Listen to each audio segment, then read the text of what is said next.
इस समाचार के प्रायोजक हैं Monika bakery, 2/3 Kranti Kripalani Nagar, Annapurna main road, Maharashtra bank के सामने, इंदौर।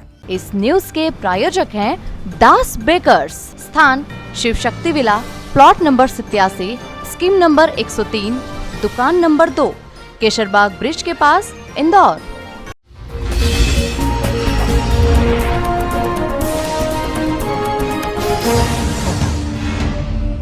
इंदौर के एरोड्रम थाना क्षेत्र में एक के बाद एक नागा साधु बनकर लूट की घटनाओं को अंजाम देने वाले आरोपी को इंदौर क्राइम ब्रांच और एरोड्रम पुलिस ने तकरीबन 950 से अधिक सीसीटीवी फुटेज खंगालने के बाद गुजरात से गिरफ्तार किया है और पूरे ही मामले में पुलिस पकड़ाए गए आरोपी से पूछताछ में जुटी है। पूरा मामला इंदौर के एरोड्रम थाना क्षेत्र का है। एरोड्रम थाना क्षेत्र में पिछले दिनों एक के बाद एक 2 लूट की वारदात सामने आई थी। पहली लूट की वारदात एरोड्रम थाना क्षेत्र के शिक्षक नगर के वहां पर मॉर्निंग वॉक पर निकले पुलिसकर्मी गोपाल के साथ हुई, तो वहीं दूसरी वारदात तकरीबन 3 से 4 दिन बाद एरोड्रम थाना क्षेत्र के ही सुविधि नगर मेन रोड पर हुई।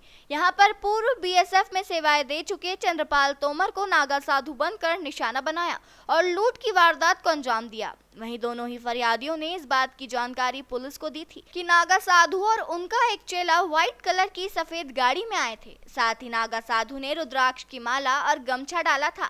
इसी आधार पर पुलिस ने इंदौर क्राइम ब्रांच के साथ मिलकर क्षेत्र के तकरीबन 950 से अधिक सीसीटीवी फुटेज खंगाले और अलग अलग तरह से जांच पड़ताल करते हुए गुजरात तक पुलिस पहुंची। इसी दौरान पुलिस को इस बात की जानकारी लगी कि आरोपी किशन नाथ, जो कि पूर्व में मदारी का काम करता था, वह अपने एक चेले के साथ मिलकर आजकल नागा साधु बनकर लूटपाट की घटनाओं को अंजाम दे रहा है।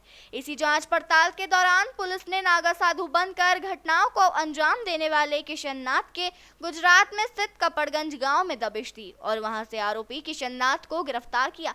फिलहाल पकड़े गए आरोपियों के पास से पुलिस ने लूटी हुई सोने की चेन व अन्य आर्टिफिशियल ज्वेलरी, जिसकी कीमत तकरीबन 2 लाख रुपए के आसपास आंकी जा रही है, वह बरामद की है। तो वहीं पकड़े गए आरोपी के चेले और कार के बारे में भी पूछताछ की जा रही है।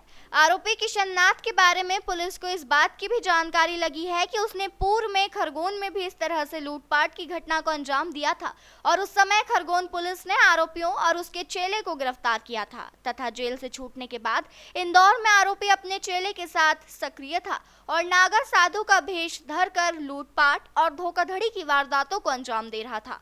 फिलहाल पूरे ही मामले में पुलिस जल्द ही नागा साधु के चेले व अन्य को भी इस पूरे मामले में गिरफ्तार कर सकती है। थाना एरोड्रम के अंतर्गत 2 घटनाएं होती है, एक 13 तारीख की घटना है और एक 20 तारीख की घटना है, जिसमें 13 तारीख की घटना में जो एएसआई है, जो कि रेडियो में पदस्थ है, उनके साथ घटना हुई थी कि एस्कोडा व्हाइट कार में 2 लोग आए थे और उनके दो, एक बाबा बनकर आया था और एक ड्राइवर था। बाबा ने ये बोला कि मैं तुम्हें आशीर्वाद देता हूँ। आशीर्वाद के लिए जैसे ही एएसआई रेडियो झुके तभी उनकी चैन लूट कर वहाँ से ले गए।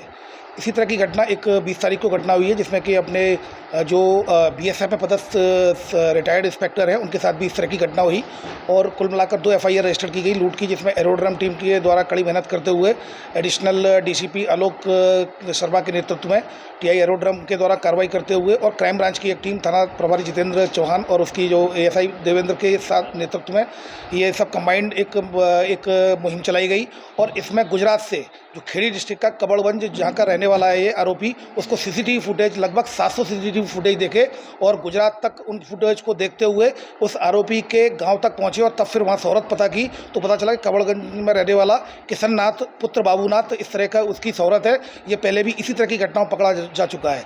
तब वहाँ लोकल पुलिस की मदद लेते हुए थाना प्रभारी एरोड्रम और थाना प्रभारी क्राइम ब्रांच के द्वारा ज्वाइंट ऑपरेशन करते हुए उसको हिरासत में लिया गया। हिरासत में लेकर यहाँ आए और उसको लेकर आए, यहाँ पर उससे पूछताछ की गई तो उसने अपना अपराध कबूल कर लिया और फिर उसके बाद माननीय न्यायालय के समक्ष पेश किए जाकर उसकी लगभग 4 दिन की पुलिस रिमांड मिली है। उसमें कल थाना प्रभारी एरोड्रम के द्वारा जाकर आज वापसी की है और उसमें इनके द्वारा चेन जब्त कर ली गई है, जो कि एएसआई रेडियो से इनके द्वारा लूटी गई थी। इसके अलावा बाबा बनकर जो उसके द्वारा जो हाथों में अंगूठियाँ पहनी थी वो 4 अंगूठियाँ जब्त कर ली है। इसके अलावा जो रुद्राक्ष की माला पहने हुए जो एफआईआर में आया था, आप लोगों को ज्ञात होगा कि रुद्राक्ष की माला पहने हुए था, इस तरह का फरियादी के द्वारा बताया गया था, तो वो रुद्राक्ष की माला भी जब्त कर ली गई है।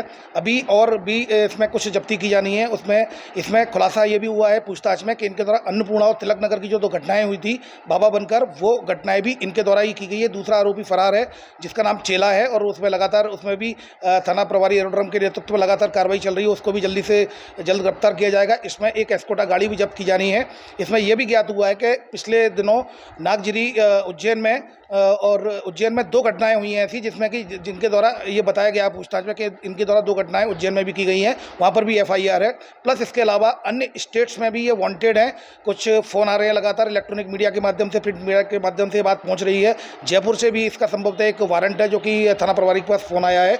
एक मुंबई से भी एक फ़ोन आया है। तो कहीं ना कहीं इलेक्ट्रॉनिक और प्रिंट मीडिया के माध्यम से जब ये बात आएगी तो निश्चित रूप से इस तरह की जो घटना है, जो मोडस ऑपरेंडी है, उसके आधार पर और भी ऐसी संभावना है कि और भी इनके द्वारा अपराध किए गए होंगे। कुल मिलाकर इस जो आरोपी पकड़े गए आरोपी के खिलाफ लगभग 1 दर्जन अपराध पंजीबद्ध हैं कबड़गंज में। ये जो बेसिकली ये मदारी हैं और ये 5 उस गांव में इस तरह के 6-7 परिवार हैं और इसमें कुछ लोग इस तरह की शोहरत है कि इस तरह के अपराध घटित करते हैं। और इसी शोहरत पर मैं आपको बता दूं 2022 में कोतवाली खरगोन ने भी इन दोनों आरोपी को पकड़ा था। इनके द्वारा कोतवाली में खरगोन में भी ये घटना की गई थी।